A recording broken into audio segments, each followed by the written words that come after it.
Deputi Gubernur BI menyatakan dia kaget ekspor naik, tapi tidak ada dolar. Justru saya kaget, Deputi Gubernur Bank Indonesia kaget. Karena harusnya dia mengemukakan dolar tidak kembali adalah dari sini, ini. Nah itulah Presiden Jokowi menyatakan ekspor nikel yang diserahkan ke Cina katanya naik dari 2 miliar dolar menjadi 20 miliar dolar. Tapi nggak ada yang kembali.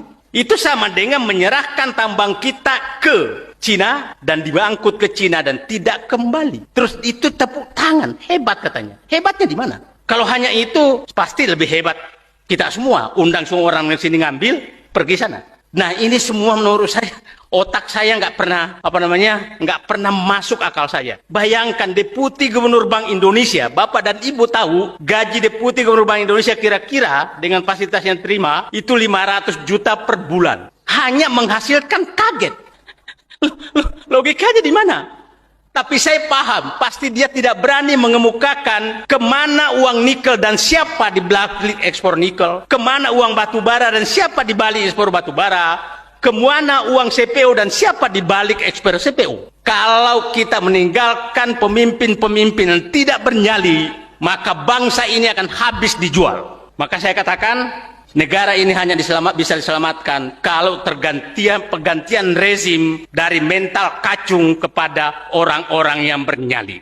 Itu saya pikir yang kita harus tanamkan selain kebersamaan.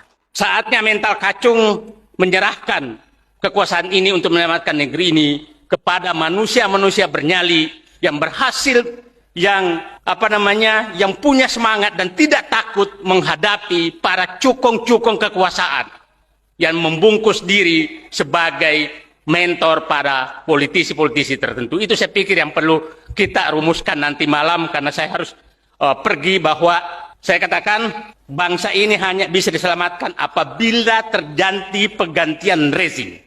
Tidak cukup hanya penggantian presiden. Kalau hanya penggantian presiden, rezimnya masih sama, maka 10 hal yang sama saya katakan tadi itu akan berlanjut dan makin dalam.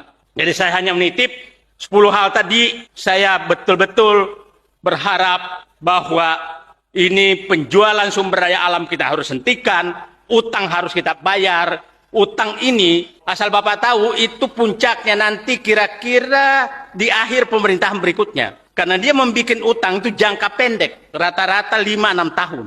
Dan bunganya sangat tinggi. Sangat tinggi, itu sekitar sekarang 6,2%. Pembayaran pokok utang kita sekarang sekitar 450 triliun bunga saja, 450 triliun. Ditambah pokok kira-kira 500 triliun, jadi 950 triliun hanya bayar utang.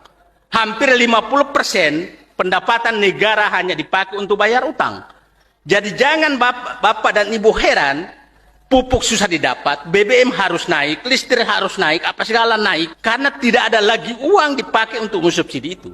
Dipakai untuk bayar utang. Nah, dengan bangga terus menambah utang. Nah, itulah saya katakan tadi Presiden Soeharto itu membuat utang 47 juta per hari. Bung Karno, Pak SBY kira-kira 300 juta sehari. Jokowi kalau ditambah utang BUMN 3 triliun per hari. 3 triliun per hari. Nah, itulah kalau 3 triliun per hari dan membayar utang, kita membayar utang sekarang itu sekitar 2,7 triliun per hari, belum termasuk BUMN. Nah, itulah yang gambaran yang saya katakan. Saya titip bangsa ini, Pak, semua bangsa ini berat. Dan kalau ada anak bangsa yang masih berani menjadi presiden dan wakil presiden mengambil tanggung jawab ini, insya Allah amalnya lebih banyak daripada orang yang sedang membuat masalah 10 warisan yang akan ditinggalkan.